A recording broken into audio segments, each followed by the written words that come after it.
Selanjutnya, poin-poin yang akan saya jelaskan. Yang pertama, rute perjalanan tokoh penjajah samudra.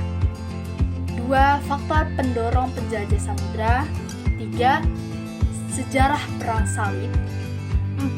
Perjanjian Tordesillas. 5. Negara penjelajah. Dan 6. Tokoh penjelajah. Baiklah, masuk ke poin pertama, yaitu rute perjalanan. Rute perjalanan terbagi menjadi dua, yaitu jalur sutera dan jalur laut. Jalur sutera, aktivitas perdagangan yang menghubungkan Asia Timur dengan Tenggara serta wilayah Mediterania serta Eropa melewati apa yang dikenal dengan jalur sutera. Jalanan ini dikenal sebagai rute perdagangan dengan kurun waktu paling lama loh, dengan jarak paling panjang dalam sejarah manusia, sekitar 1.500 tahun dengan panjang 6.400 km. Jalur sutera dimulai dari Cina dengan melewati kota-kota perdagangan seperti Samarkand, Uzbekistan, dan Cina. Jalur ini berakhir di Antioquia.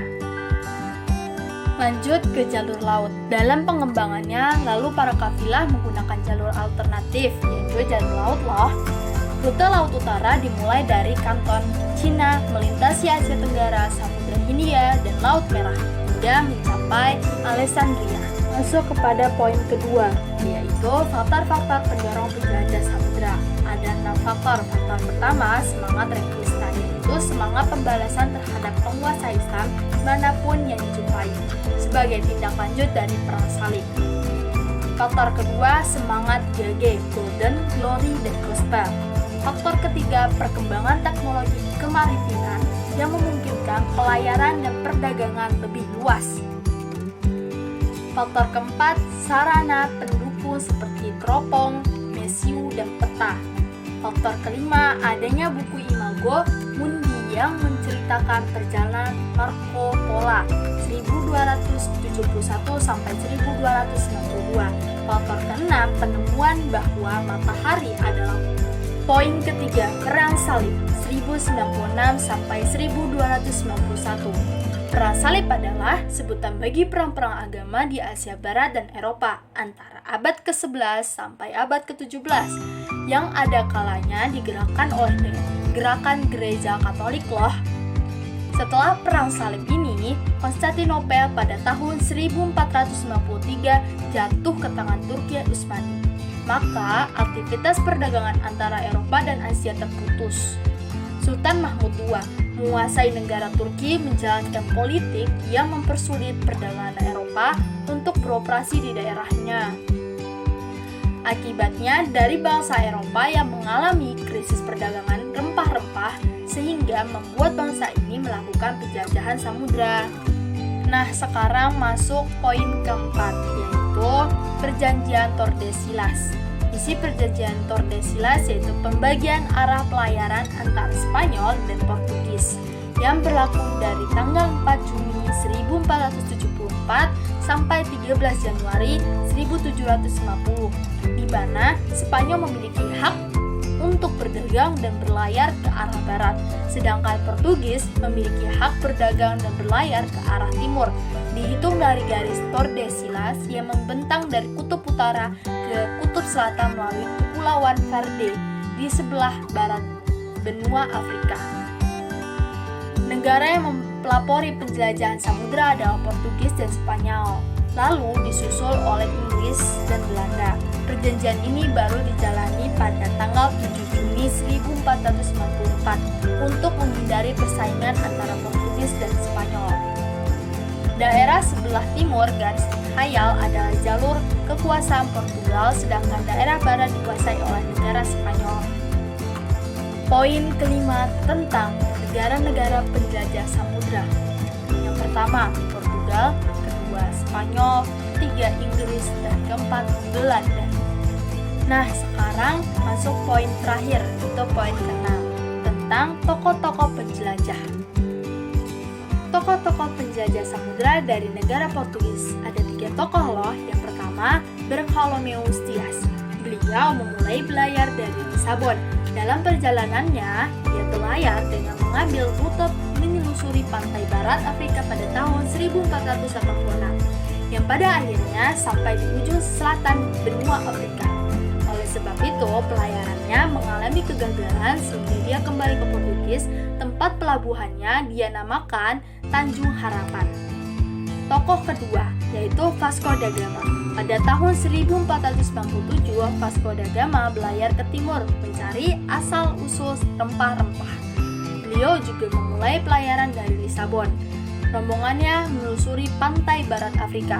Setelah sampai di Tanjung Harapan, beliau melanjutkan ekspedisinya memasuki Samudra Hindia dan pada tahun 1496 rombongan beliau tiba di Calicut dan Goa di pantai barat India. Di tempat ini beliau mendirikan kantor pedagang dan dilengkapi dengan benteng, dan beliau berhasil menemukan rempah-rempah.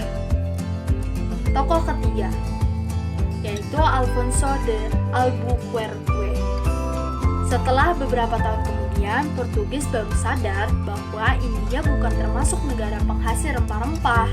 Oleh sebab itu, dilanjutkanlah oleh Alfonso Albuquerque. Setelah sampai di perairan Selat Malaka, Alfonso de Albuquerque dengan armadanya dia menguasai Selat Malaka. Hal ini menandai jatuhnya kerajaan Malaka.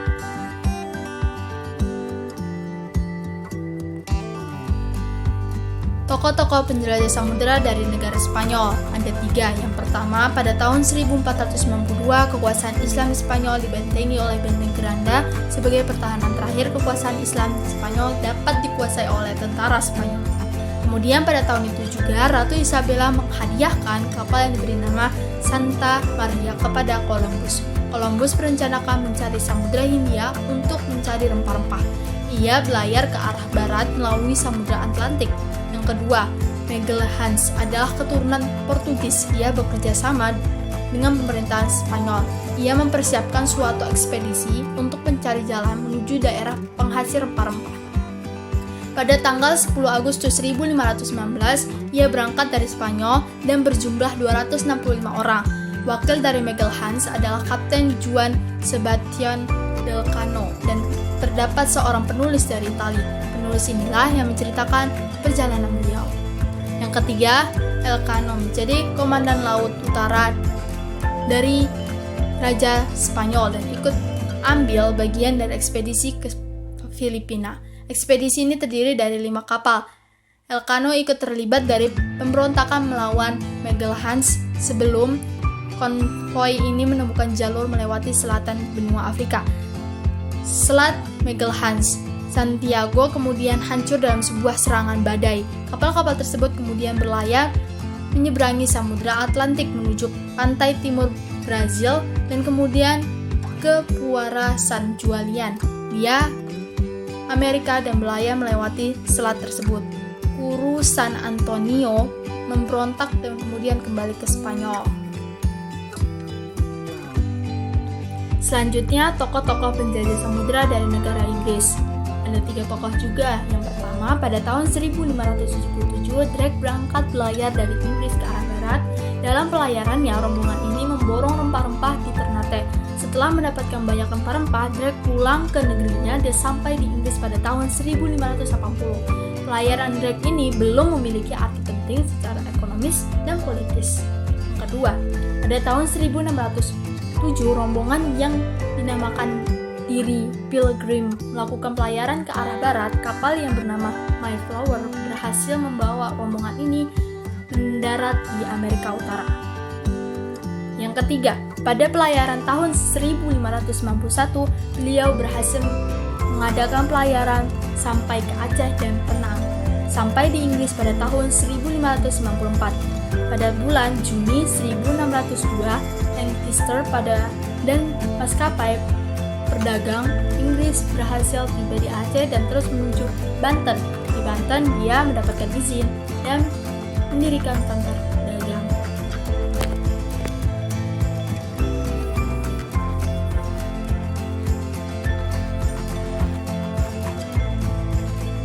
Nah, yang terakhir nih yaitu negara Belanda. Negara Belanda ada 3 tokoh juga. Yang pertama, William.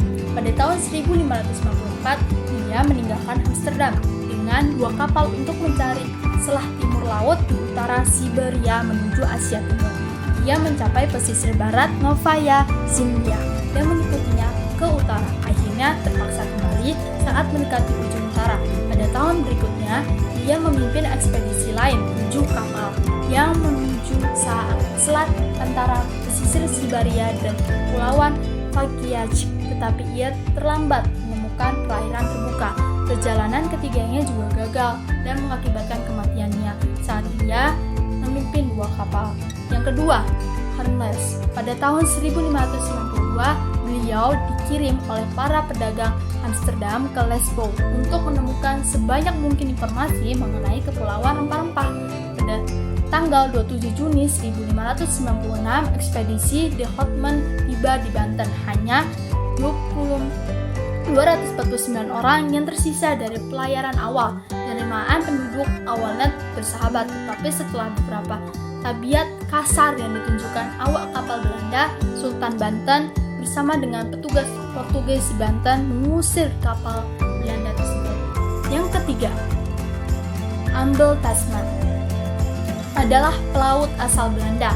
Selain pelaut, Tasman juga seorang penjelajah dan pedagang yang terkenal karena perjalanannya pada tahun 1642 dan 1644. Ambel Tasman melakukan pelayaran setelah mendapatkan tugas oleh VOC untuk menemukan Terra Australia yang konon ada di bagian selatan garis khatulistiwa sebagai penyeimbang benua yang ada di bagian utara khatulistiwa.